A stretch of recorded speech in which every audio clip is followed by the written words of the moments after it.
perjalanan spiritual Syekh Siti Jenar yang kontroversial. Syekh Siti Jenar, nama yang menggema dalam sejarah spiritual Indonesia, terutama di Tanah Jawa. Dikenal juga dengan sebutan Syekh Lemah Abang, beliau adalah seorang tokoh sufi yang hidup pada sekitar tahun 1400 hingga 1600 Masehi. Masa kecil Syekh Siti Jenar dipenuhi dengan pengetahuan agama yang mendalam. Dalam lingkungan pesantren, beliau menghabiskan waktu untuk mempelajari dan memahami Al-Quran. Dedikasi dan ketekunannya dalam mempelajari kitab suci tersebut begitu besar, sehingga pada usia yang masih sangat muda, 8 tahun, Syekh Siti Jenar telah mampu menghafal Al-Quran. Namun, perjalanan spiritual Syekh Siti Jenar tidak berhenti di sana. Sejak dini, beliau telah menunjukkan ketertarikan yang kuat pada ilmu kemakrifatan atau sufi. Inilah yang kemudian membawa Syekh Siti Jenar pada perjalanan spiritual yang panjang dan mendalam, sebuah perjalanan yang akan membentuknya menjadi salah satu tokoh sufi paling berpengaruh di Tanah Jawa.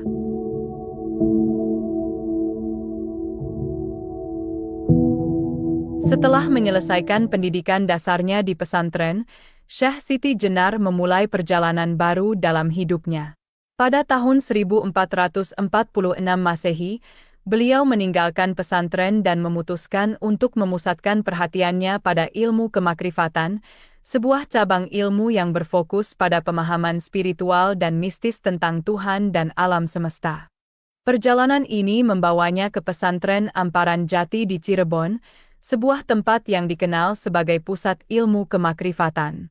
Di sana, Syekh Siti Jenar belajar dari para ulama dan sufi terkemuka, menyerap pengetahuan dan hikmah mereka, dan mengasah pemahamannya tentang Tuhan dan hakikat kehidupan. Namun, belajar di pesantren bukanlah akhir dari pencarian ilmu Syekh Siti Jenar. Sebaliknya, itu adalah awal dari perjalanan spiritualnya yang sebenarnya. Dengan pengetahuan yang ia peroleh di pesantren, Syekh Siti Jenar mulai melihat dunia dengan cara yang berbeda. Ia mulai memahami bahwa Tuhan dan alam semesta tidak terpisahkan, dan bahwa semua makhluk adalah bagian dari kesatuan yang sama. Pemahaman ini membuka mata Syekh Siti Jenar terhadap kebenaran yang lebih dalam dan lebih universal, sebuah kebenaran yang melampaui batas-batas agama dan tradisi. Dengan pemahaman baru ini, Syekh Siti Jenar mulai mengembangkan ajarannya sendiri, ajaran yang menekankan pada kesatuan antara Tuhan dan alam semesta, dan kesetaraan antara semua makhluk.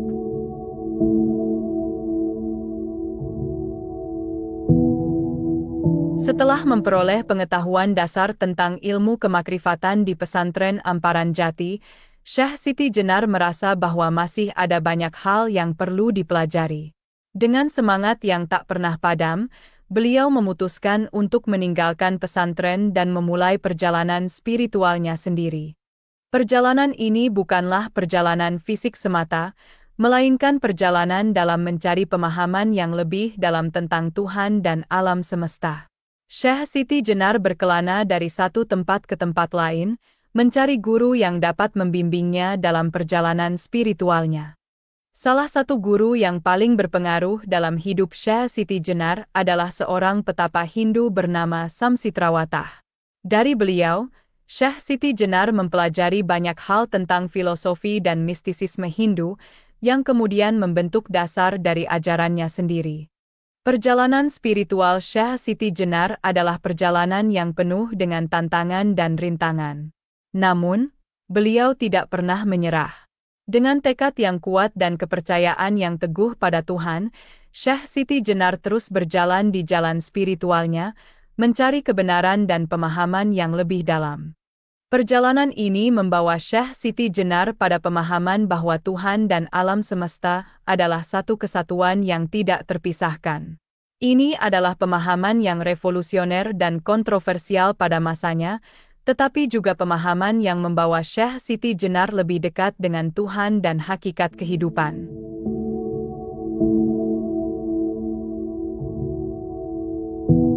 Syekh Siti Jenar memusatkan perhatiannya pada ilmu kemakrifatan, sebuah cabang ilmu yang berfokus pada pemahaman spiritual dan mistis tentang Tuhan dan alam semesta.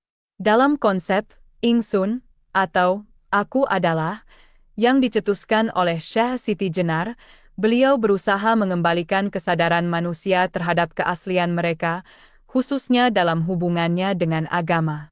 Konsep Ingsun membuka kesadaran bahwa setiap kehidupan selalu ada dua sisi, kebaikan dan keburukan, hidup mati, Tuhan hamba.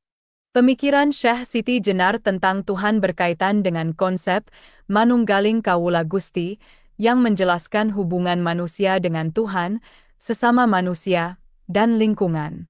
Dalam konsep tersebut, manusia dipandang sebagai manifestasi Tuhan. Menurut Syekh Siti Jenar, akal itu bekerja dengan intuisi yang memengaruhi tata aturan formal syariah.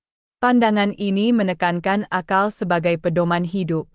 Syekh Siti Jenar memiliki pandangan unik tentang Tuhan. Menurut beliau, Tuhan dan alam semesta adalah satu kesatuan yang tidak terpisahkan. Beliau berpendapat bahwa orang yang telah mati bisa juga menyatu dengan Al-Haq, Allah. Dalam pandangan beliau, mencintai dan melayani adalah bentuk ibadah yang paling mendasar, karena melalui kebaikan itulah manusia dapat merasakan kehadiran dan keberadaan Allah.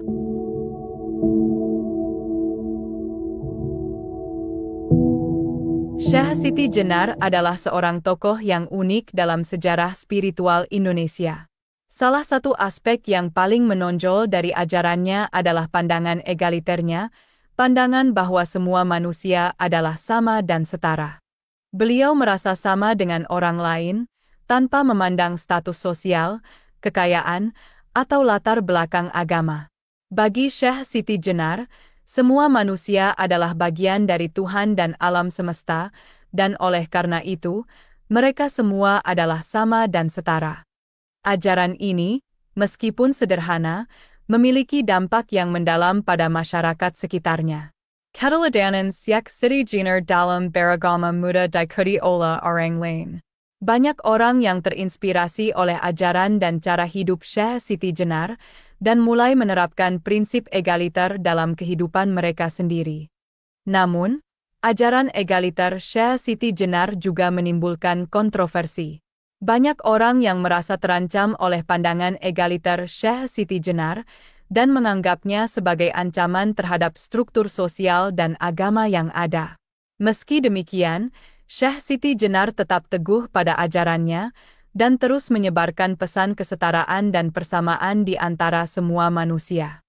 Ajaran egaliter Syekh Siti Jenar adalah cerminan dari perjalanan spiritualnya yang mendalam dan pemahamannya yang luas tentang Tuhan dan alam semesta.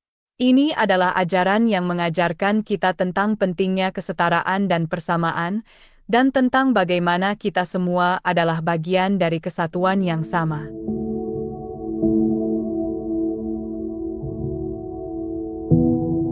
Syekh Siti Jenar adalah tokoh yang selalu menarik perhatian, baik karena kebijaksanaan dan kedalaman pemahamannya tentang Tuhan dan alam semesta, maupun karena ajaran-ajarannya yang sering kali dianggap kontroversial.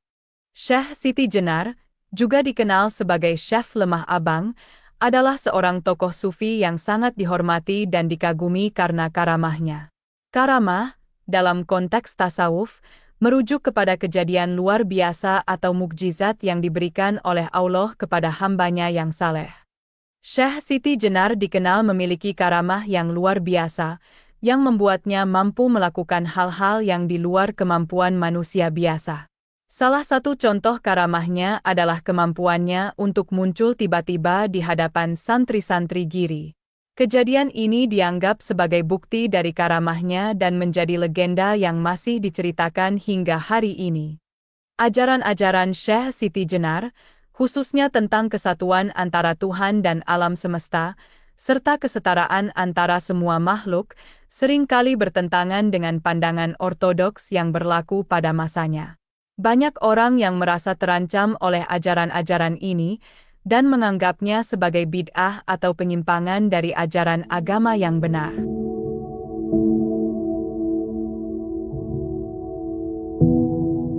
Dalam perjalanan spiritual Syekh Siti Jenar, beliau menghadapi berbagai reaksi dari masyarakat sekitarnya.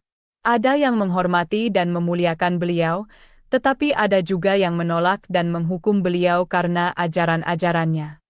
Salah satu tokoh yang sangat menghormati dan memuliakan Syekh Siti Jenar adalah Sunan Kudus. Meski banyak orang yang menolak ajaran Syekh Siti Jenar, Sunan Kudus tetap menghargai dan mengakui kebijaksanaan dan kedalaman pemahaman Syekh Siti Jenar tentang Tuhan dan alam semesta. Namun, penghormatan ini tidak menghapus fakta bahwa Syekh Siti Jenar juga menghadapi penolakan dan hukuman karena ajaran-ajarannya.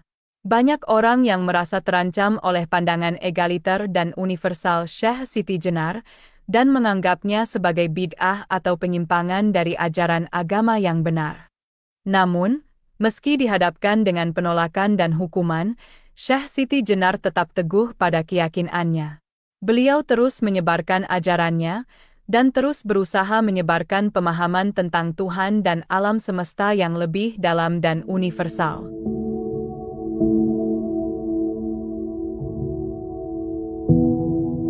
Menurut beberapa sumber, beliau dihukum mati karena ajaran-ajarannya yang dianggap menyimpang dari ajaran agama yang benar.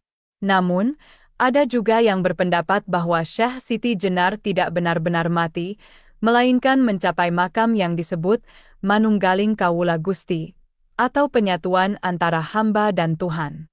Sidang Dewan Wali adalah salah satu momen paling dramatis dalam kehidupan Syekh Siti Jenar. Dalam sidang ini, beliau dihadapkan pada sejumlah tokoh agama dan pemimpin spiritual yang berpengaruh, termasuk Sunan Giri, Sunan Bonang, Raden Patah, dan Sunan Ampel. Namun, ada beberapa hal yang membingungkan tentang sidang ini. Pertama, menurut kronologi waktu, beberapa tokoh yang disebut sebagai anggota sidang Dewan Wali, seperti Sunan Giri dan Sunan Bonang, sebenarnya sudah meninggal beberapa tahun sebelum peristiwa ini terjadi. Hal ini menimbulkan pertanyaan tentang keabsahan sidang dan keputusannya.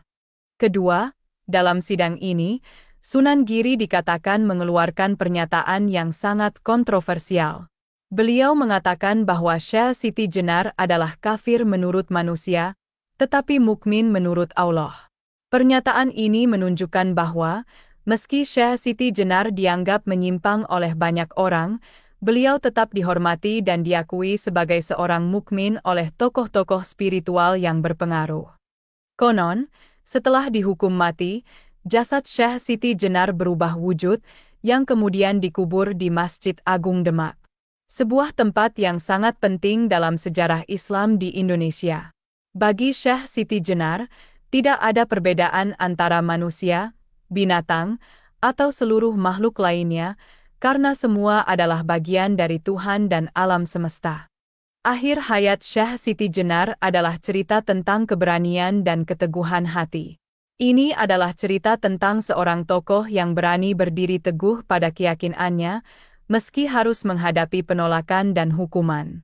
Ini adalah cerita yang mengajarkan kita tentang pentingnya kebebasan berpikir dan berkeyakinan, dan tentang bagaimana kebenaran seringkali ditemukan di tempat-tempat yang paling tidak terduga. Ini adalah cerita yang, hingga hari ini, terus menginspirasi dan membimbing banyak orang dalam perjalanan spiritual mereka. Demikianlah kisah ini diceritakan, segala kebenaran detailnya kita kembalikan kepada Allah, Tuhan pemilik kisah kehidupan.